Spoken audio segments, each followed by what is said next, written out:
and don't feel now, but you will feel it in the future. God bless. You don't know that. God bless. God bless. You will not have a war. Don't tell us what we're going to feel. We're trying to solve a problem. Don't tell us what we're going to feel. I'm not telling you. Because you're in no position to dictate that. That's Remember exactly what this. You're in no position to dictate what we're going to feel. We're going to feel very good. You will feel influence. We're going to feel very good and very strong. You will feel influence. You're right now not in a very good position. You've allowed yourself to be in a very bad position, and he happens to be right about it. From the very beginning of the war. You're not in a good position. You don't have the cards right now. With us, you start having cards. But right now, you don't. You're playing cards. You're playing cards. You're gambling with the lives of millions of people. You're gambling with World War III. You're gambling with World War III. And what you're doing is very disrespectful to the country, this country. That's back to you. Far more than a lot of people said they should have. Have you said thank you once? This entire meeting? No, in this entire meeting, have you said thank you? You went to Pennsylvania and campaigned for the opposition in October. Offer some words of appreciation for the United States of America and the president who's trying to save your country. For good. And now I'm talking with my friends in Poland, and they are worried that you align yourself too much with Putin. What's your message for them? Well, if I didn't align myself with both of them, you'd never have a deal.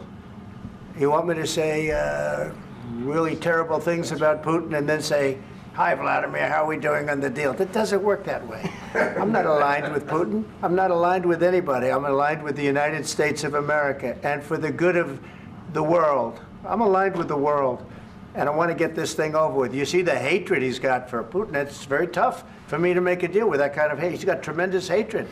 And I understand that, but I can tell you the other side isn't exactly in love with, him either.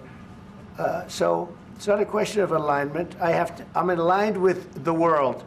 I want to get the thing set. I'm aligned with Europe. I want to see if we can get this thing done. You want me to be tough? I could be tougher than any human being you've ever seen. I'd be so tough. But you're never going to get a deal that way, so that's the way it goes. All right, one more question. I will respond to this. So look, for 4 years in the United States of America, we had a president who stood up at press conferences and talked tough about Vladimir Putin, and then Putin invaded Ukraine and destroyed a significant chunk of the country. The path to peace and the path to prosperity is maybe engaging in diplomacy. We tried the pathway of Joe Biden of thumping our chest and pretending that the President of the United States' words mattered more than the President of the United States' actions. What makes America a good country is America engaging in diplomacy. That's what President Trump is doing. Can I ask you? Sure. Yeah? Yeah. Okay. So he occupied our parts, big parts of Ukraine, part of East and Crimea. So he occupied it on 2014. So during a lot of years, so I'm not speaking about just Biden, but those time was Obama, then President Obama, then President Trump, then President Biden, now the President Trump, and God bless, now President Trump will stop him. But during 2014, nobody stopped him. He just occupied and took. He killed people. You know what the contact 2015. 2014 2014. and 2014. 2014. Yeah. So I was not here. Yeah, but that's exactly right. Yes, but during 2014 till 2022, the situation the same. The people have been dying on the contact line. Nobody stopped him. You know that we had conversations with him. A lot of conversation, my bilateral conversation, and we signed with him, me, like a new president. In 2019, I signed with him the deal. I signed with him, Macron and Merkel, we signed ceasefire. Ceasefire, all of them told me that he will never go. We signed with him with gas contract, yes, but after that, he broken this ceasefire. He killed our people, and he didn't exchange prisoners. We signed the exchange of prisoners, but he didn't do it. What kind of diplomacy, JD, you are speaking about? What do you mean?